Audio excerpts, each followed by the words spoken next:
Hello, my friends. I hope everyone is doing well. This is my wrap up for the month of March. March was a good month for me. There was one weekend where I didn't get to read much, and that is really the deciding factor that I've learned this year and the amount that I read during a week is how much I have to do on the weekend and how much like chores or family responsibilities I have on the weekend or other responsibilities that I have. So I think, I need to make sure that I'm taking an entire weekend to myself so that I can do the things that I want, going out in nature, but also reading a lot. But I'm very happy with what I read during the month of March. I have no clue how many pages I read during this month because I read a lot of short fiction, but I didn't finish the magazines from those short fiction issues. And also, I finished things that weren't finished from February. So it's really hard to know how many pages I read during the month of March. Let's talk about novels first.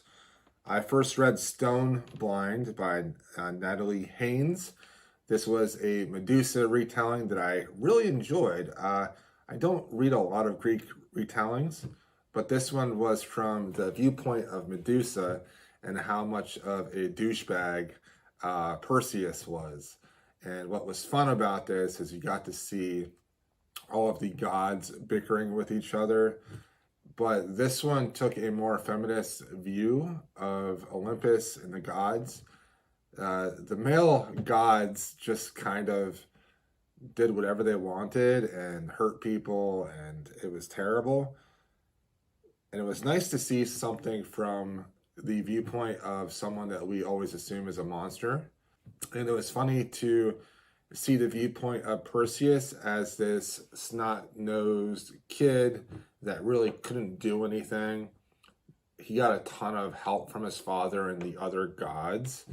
And it was funny to find out that he was actually a psychopath. He just started killing people once he got the head of Medusa. I enjoyed it. I need to try other Greek retellings as well because it was fun.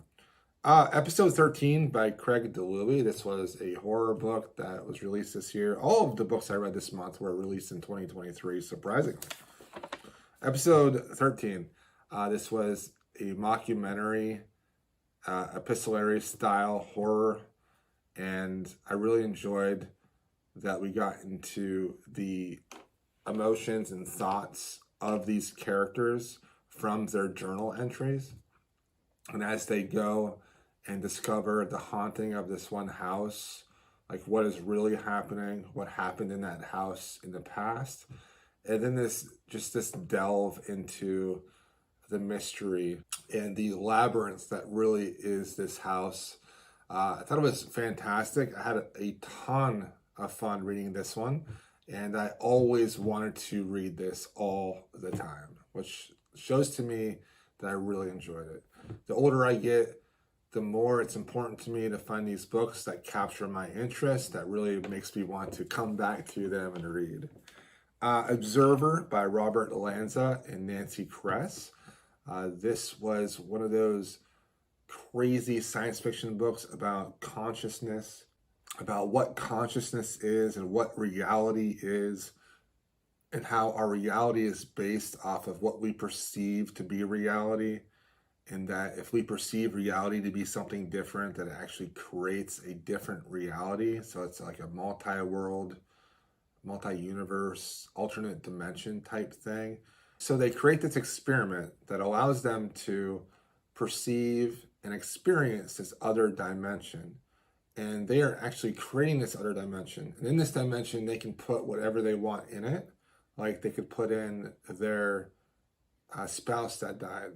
Once they leave that dimension, though, that dimension keeps on persisting. So they can then go back and revisit that dimension. The main character was this surgeon that went and worked on the island with all these people.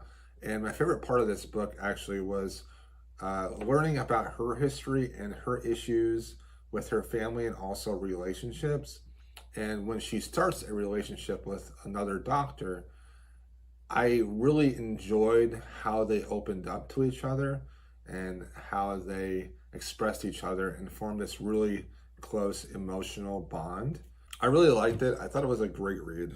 Then I read Emily Wilde's Encyclopedia of Fairies by Heather Fawcett. This was a book about a scholar that was a bookworm without much social cues and social experience, and she wants to create this encyclopedia about fairies. And so she goes to this northern land to learn about these hidden one folk that are there and learn about the fairies and the fairy courts, the Seelie courts and Unseelie court that are in this wasteland of an area. What's great about this was when her comrade showed up, someone that she worked with who is also another professor, and he is more outgoing. He has a lot more friends, people just like him more, but there is a chemistry between the two of them, and they have feelings for each other, but he is not being completely forthright with who he really is. And it was a great book about the Fae and the folk. I will continue to read this series from Heather Fawcett. It reminded me a lot of Marie Brennan's A Natural History of Dragons, and I thought it was a great time. All the books this last month were just fun books. Observer made me think a lot, and I really enjoyed those novels. The novellas I read was The Bruising of Aquila by Nassim Jamnia. This was a fantastic Second World story, fantasy book about medical doctors trying to figure out what is going on with a plague and also these different issues that the townspeople have. And it has blood magic in it. It has this great conflict where the people that used to be in power are now subjugated under the people that they used to subjugate. And I really like that about this story. And I really like the Persian influence that Jamnia brings to the story. I thought it was fantastic and highly recommend it. Then I read Lost in the Moment and Found by Shauna McGuire. I always had the hardest time with her Wayward Children titles because the words don't really run together very well. Lost in the Moment and Found. And this was a great reset to this series. A young woman escapes an abusive situation. This book really showed me what grooming and also what gaslighting really is. Gaslighting is one of those words where I kind of know what it is, but this novella helped me understand exactly what it is. And she finds herself in a place where all the items go that people lose, including herself. And this place opens up doors to all these other worlds that are in this Wayward Children universe. And they go shopping, basically, in these different worlds and bring stuff back to this, I guess it would be kind of a store, like a huge pawn shop that constantly changes. And it was fun. I enjoyed it. And at first I didn't think there was going to be like a conflict, but there is, and it's good. Nonfiction, I finished A Promised Land by Barack Obama finally. This was a fantastic memoir of his early life, how he got into politics, how he met Michelle, how he ran for president, the whole process with running for president, and probably his first 3 or 4 years as president. What I really enjoyed about this was just learning about how he dealt with issues in his life and how he stayed calm and he thought really critically and he took information and he took opinions from everyone and formed his own opinion while at the same time being very strong with his own thoughts. And I thought that was really fascinating, and I could definitely see myself reading the second volume, even though it took me forever to listen to this first one. I thought it was great just because I learned really what it was to be a strong, successful man as a politician, but also a caring individual at the same time. Sometimes when you have these ultra successful men, they stop caring about people because they really don't have room in their life to have empathy. But what was interesting was his room that he created for empathy drove his ambition and his success. I read Breathe by James Nestor. I learned that I was breathing wrong my entire life, and now I breathe more through my nose. What is there to say really about that book other than listen to it if you are interested in breathing better, but also some pseudoscience about breathing and the possibility of the power of our breath to heal ourselves. Graphic novels, I read Chivalry by Neil Gaiman.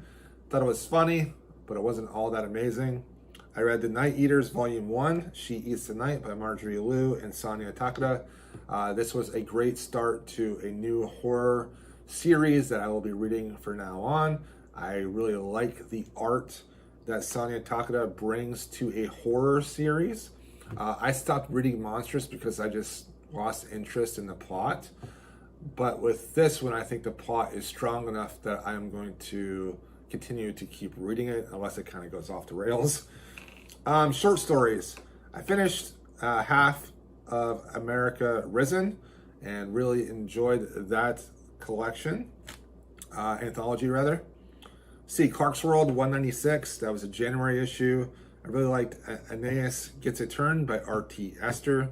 It's about this really high-level organism playing a game of tic-tac-toe, but using people as a way to play it. And then another one in that issue I liked was Some Guy's Dream by Cal Bayou. And it was an interesting thing about a person that falls asleep and dreams all these crazy different futures, and then we learned that maybe his dreams aren't necessarily dreams, and they might actually be someone in the future messing with his dreams. I read a very powerful story from Uncanny 49. It's the December 2022 issue. It's called Rabbit Test by Samantha Mills. And this was, oh man, this was so good. It's about abortion. It's about autonomy. It's about women's rights. And basically what it shows is that throughout history, there have been a lot of technological advancements for women to help control not getting pregnant or to limit themselves from having a child. But each time these different technologies happen, these different cultural shifts happen, there is then a backlash, a cultural shift that goes the other way, and sometimes it even uses that new technology to shame and make the woman have the child. Fantastic, highly recommend it. How to Raise a Kraken in Your Bathtub by P. Julie Clark. This is from the Uncanny 50 issue of this year. And this is a story about this guy that is very ambitious and wants to rule over everything. And he ends up getting a baby kraken, and he puts it in a bathtub. I mean, what can go wrong, right? What could go wrong? What I really liked about this, it showed a very ingenious way for the native individuals to have revenge on the colonizers, and I thought it was great. I also read this really interesting story from Eugenia. I always mess up this last name, so forgive me, Eugenia. Eugenia Trinitaya-Falau. It's called Flower Daughter Soil Seed. And it's this interesting story about how these plants have a consciousness and becomes a person, and how like the seeds are saved or the flowers are saved, and then it grows up somewhere else. It becomes a different type of person, different type of plant. And it's just really interesting. It's like nothing I've ever read before, so I highly recommend that one. And then the last short story that I'm going to recommend is from Sarah Pinsker. This was also from the Uncanny 50 issue. It's called One Man's Treasure. And it's about garbage men. And the garbage men have to actually go around the neighborhood and take the garbage from the people that are using magic. So they pick up doors that can lead to other worlds. They talk about how someone fell through a door and never came back. Or they have to pick up used cauldrons and just different magic junk that people have used that they don't want, but it's extremely dangerous. And it's on bulk day, which I find hilarious because we make a big deal about bulk day here. But they find a statue, and the statue they think is a real person. But the agency, the trash company they work for, they want to not do anything about it. So the main character brings the statue home and has his wife try to bring the guy back to life. And they bring him back to life, and then he tells his story, and we kind of find out what happened to him, which is really interesting. And the longer that it's been since I've read this one, the more I like it. It's really good. One Man's Treasure by Sarah Pinsker. Okay, those are all the things I read during the month of March. Great reading month. April has started off kind of slow, but I did read something that was fantastic at the very beginning of April. There actually is a review of that up. It is The Mountain and the Sea by Ray Naylor. Go check out that review if you're interested. All right, everyone. Love you guys. Have a great day. I'll talk to you all next time.